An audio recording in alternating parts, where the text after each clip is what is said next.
Hey there folks, this is GreenyXI welcoming you right back to Let's Play Umineko. This is episode 73. This is gonna be the question mark of episode 4 that we unlocked after doing the tea party of when, you know, Beatrice had a really good ramen by the blue truth. So let's get cracking and see how this turns out. I'm hoping it's a little bit shorter than what we've had recently. When it goes up to like an hour and a half, it's hard to get into. Or keep track of all the way through. Anyways.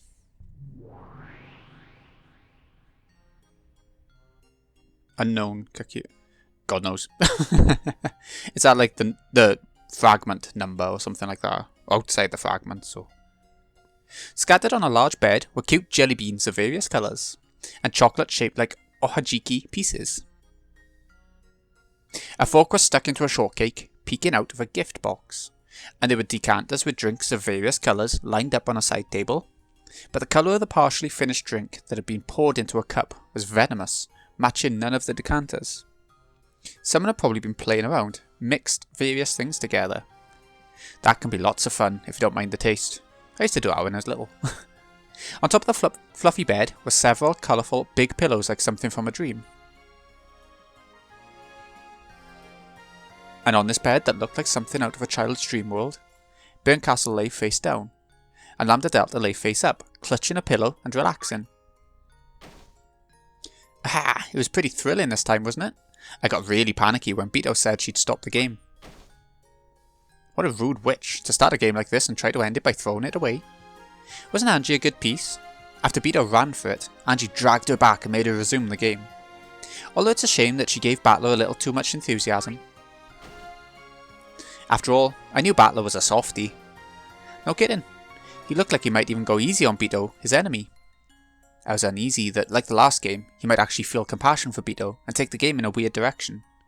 Angie was a trump card to get Battler back on track when he mistook his goal.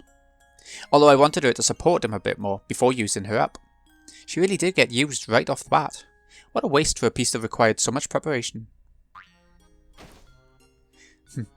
Good thing I shackled her with that rule about not giving her name. If that hadn't been set up, the brother-sister tag team would have swallowed Beto up and won in the blink of an eye. I thought it'd be a chance for them to press her all at once, but your mark was so restrictive that I couldn't make the best use of her.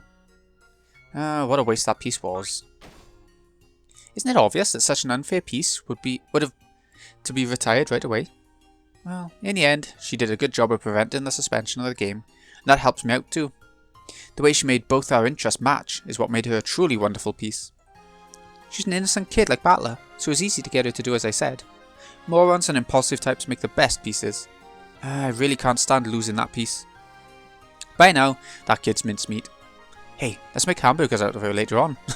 Oh wait, didn't you like gyoza more? I wonder what little sister tastes like. Hilarious. Is it really okay for you to be so relaxed? Thanks to Angie, Battler has gotten all fired up. I'm pretty sure he's started a hot pursuit of Beto, making this game take a big turn in my favour, right? I mean, didn't Battler just solve almost all the mysteries up until now? Huh? Not even close. Almost all of Battler's blue truth was wrong. Beto's lukewarm red is full of holes. If she had any brains in her, she'd slip through it easily by setting up a suitable web of twisted logic. It really ticks me off. If it were me, I'd thoroughly cut down all of it with red. Oh, really? And I was sure that those were all correct. Well, I don't know about that small bomb part, though. Not all of Battler's blue truths were valid. When talking about the first game, Beto clearly declared that she guaranteed the identities of all unidentified corpses.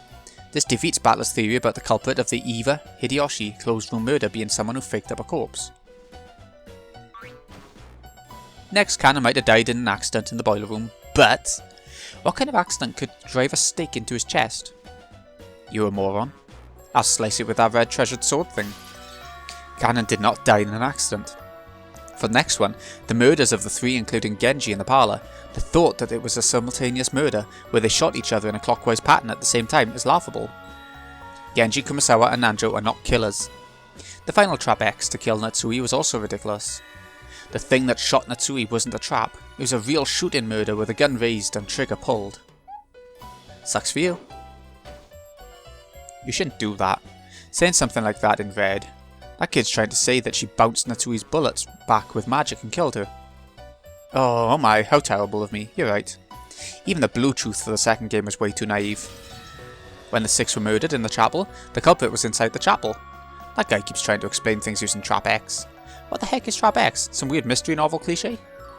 It's also laughable to say that in the case where Nanjo and Kumasawa were killed in the servant room, someone else inherited Kanon's name. No one else can go by Kanon's name. A different person can't claim that as their name. And that theory about borrowing the master key from Rosa for Natsui's room is also worthless. After the master keys came into Rosa's control, never did any of them leave her hands. Except for the time when she lent one to Battler to unlock Natsui's room. I can keep on going, but just taking a quick look at them turns out like this. Get it? Forget taking a quick look, you've just denied Battler's Bluetooth for the first and second games across the board. My, what a shame. If Battler heard, he'd faint. Right? Beta wasn't cornered at all. Looks like that kid's a pretty good actress after all. I'm sure she planned to make it look like she was getting cornered this game. And then sometime next game, bang! She'll slice it up with a single red stroke to make Battler freak. And then I'm sure she'll say it again with a huge smile, which is never getting a pinch. Then that whole tragic atmosphere, as though Beto was getting cornered, was all an act. Isn't it obvious? She really is a great actress. Even though she wasn't cornered at all, it felt like an astonishing last episode climax. She's totally the winner for Best Supporting Actress this year. Oh, but of course I'm the star. You do fine too, Burn. At the end she said something like kill me, and laid out a big riddle. Wasn't that her last stand, with Beto to be finished for good if that riddle was solved? Come on, were you seriously tricked too, Burn? That wasn't even close to a last stand. Beto's still holding back a killer hidden move. When she stuck out both hands to give the final riddle, do you notice how she lowered just her right hand? Yeah, now that you mention it. Is that what that meant? Sure is. That kid still had plenty of hidden moves left, and none of the mysteries have been solved. That tension, like she'd been exposed and the next episode would be the last. She truly is a genius at acting. Yeah, I want to see her knock Battler down to the very bottom right away. That kid's been totally encouraged by her North Wind and the Sun strategy from last time, right? I'm sure Battler will sympathise with Beto again and fall for it completely. After all, a single tear from a woman can fool a man. Totally economical and profitable. I wonder if Battler will get caught by the same move again. I've got to spur him on so he never feels sympathy again. Although Angie's mincemeat seems to have done that pretty well. A power-up from an Angie flavoured hamburger? Oh, of course I won't lose either. Starting here, I'll thoroughly support Beto to rally her up enough to compete with Battler. Beto won't lose. I mean, I'm threatening her with a wonderful punishment game if she loses. Punishment games like Higurashi. Your punishment games are seriously not cool, so you should go a little easy on her. I've decided what to do for your next punishment game, Burn. Wanna hear? No. Come on, ask me. Guess what? I'll lock you in a wonderful, wonderful castle. That castle will be surrounded by pure white castle walls, 12 kilometers to a side, with a height of 10 meters. Magic and tricks are prohibited. You really couldn't jump over that, right? Ooh, that many cubic meters? You can stop there, I already know what you're gonna say. And that place will start getting buried with gems, one every day. I'll lock you in it until the castle walls are packed with them, and you've been buried to death with gems. Isn't that a wonderful romantic punishment game? If you multiply the length of the walls by 5 and make it 1/10 its current height, I wouldn't mind if you shut me in it right now. Really? That would make it 3,600,000,000 cubic meters, right? The time period for the punishment game would more than double, right? I get to keep you as my prisoner for such a long time. I really like you, Burn. I love you. Lambda Delta playfully approached Burn Castle, who yawned, looking bored as she touched the bottom of Lambda Delta's chin as though cuddling a cat. You're betting on Battler's victory, and I'm betting on an eternal tie for the two of them. Doesn't that mean no one's betting on Beto's victory? I wouldn't. Her chances of winning are 0. Oh, how truly pitiful, being told by the Witch of Miracles that there's no chance of a miracle. Although I wouldn't bet on her either, right?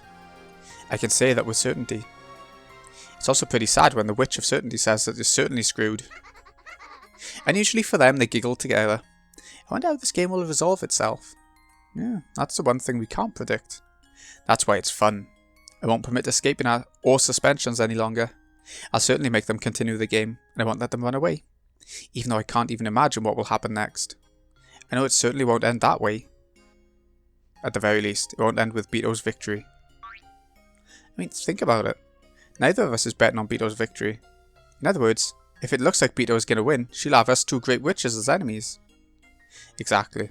Our powers are most in equilibrium when balancing between a tie and battler's advantage.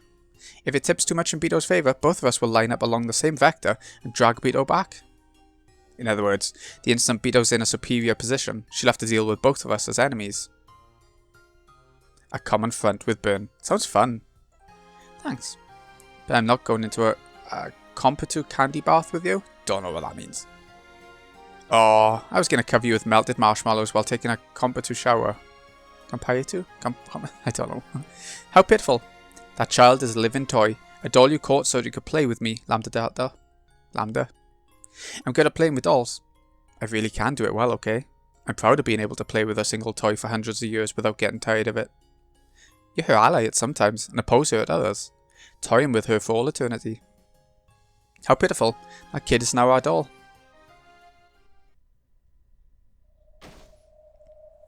That's right, that kid is our doll. No end has been prepared for that kid, except the one the two of us desire. In other words, I can say for sure that this can only end by repeating a tie for eternity because of me. Or else with Beto losing and being destroyed because of you, Burn. As far as this game ending with Beto's victory goes, I will proclaim it as the Witch of Miracles. Then I'll proclaim it as the Witch of Certainty. Beto certainly cannot win, and a miracle certainly will not occur.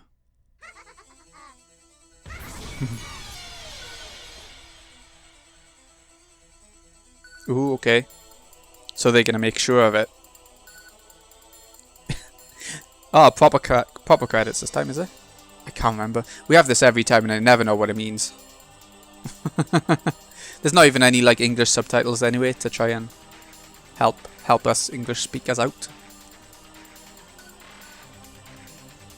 Like it's got to be credits of a kind, right?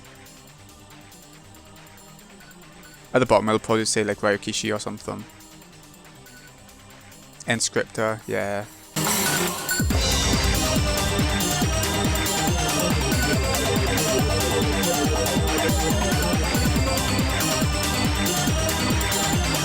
High tension wires.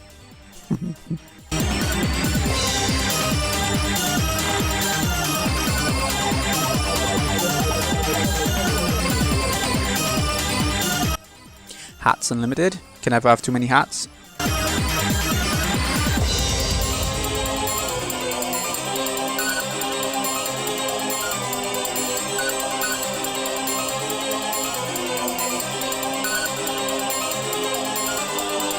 It's weird how big they make all this as well. So in your face.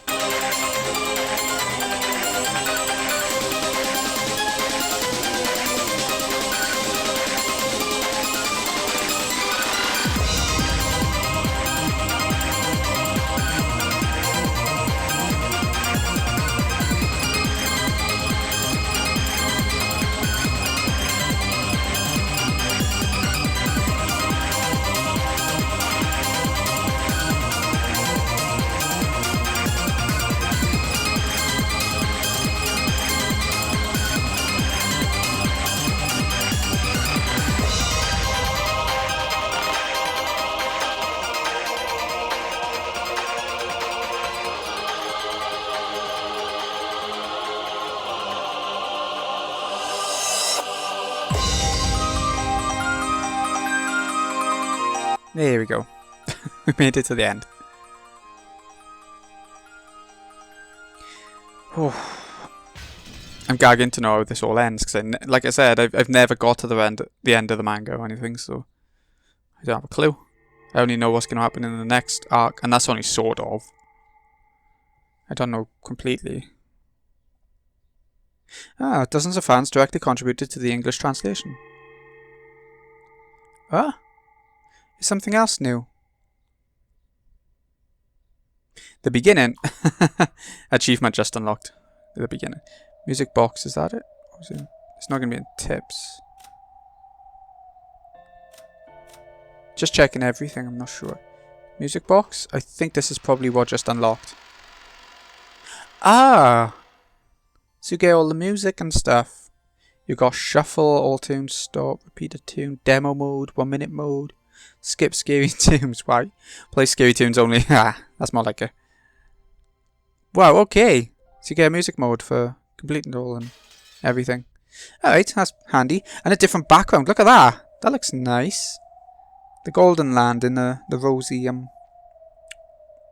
yeah, the rose garden and all, I guess.